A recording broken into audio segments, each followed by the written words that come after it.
Vérifiez en premier lieu si les pneumatiques et les jantes de l'essieu avant et de l'essieu arrière présentent des dommages visibles ou s'ils sont voilés.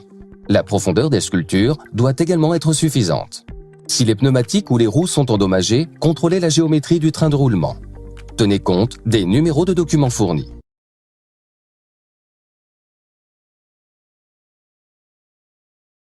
Assurez-vous que les bras de suspension de l'essieu avant ne sont pas pliés, mais droits. Avec la ligne médiane de la figure, vérifiez si les bras de suspension sont déformés.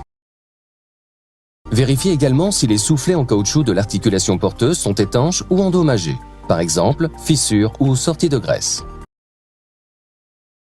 Les amortisseurs et leurs fourches doivent être parallèles.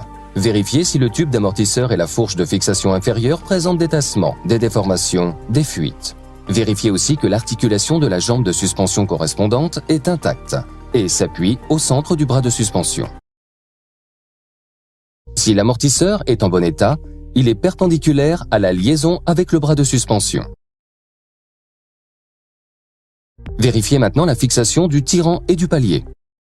De même, l'articulation de tirant et le soufflet d'articulation correspondant ne doivent présenter aucun défaut.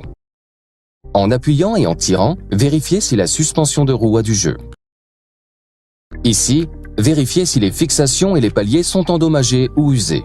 Vérifiez également les coussinets de palier de la barre stabilisatrice avant et la barre stabilisatrice.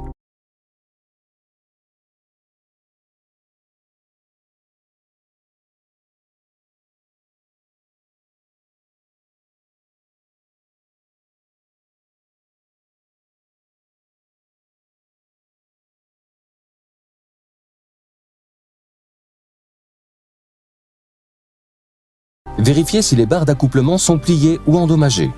L'articulation de barres d'accouplement et les soufflets en caoutchouc doivent être intacts et sans jeu.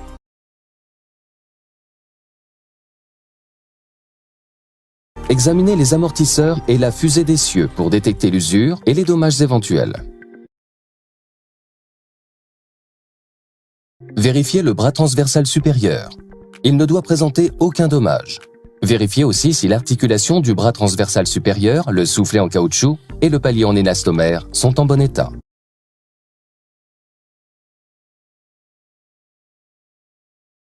En tirant et en appuyant à nouveau sur la roue, vérifiez que le bras transversal supérieur ne présente pas de jeu non autorisé. Les 4 ressorts du train de roulement et les amortisseurs doivent être fixés et en excellent état. Vérifiez la fixation des ressorts d'acier et contrôlez l'état de la peinture et la présence de fissures.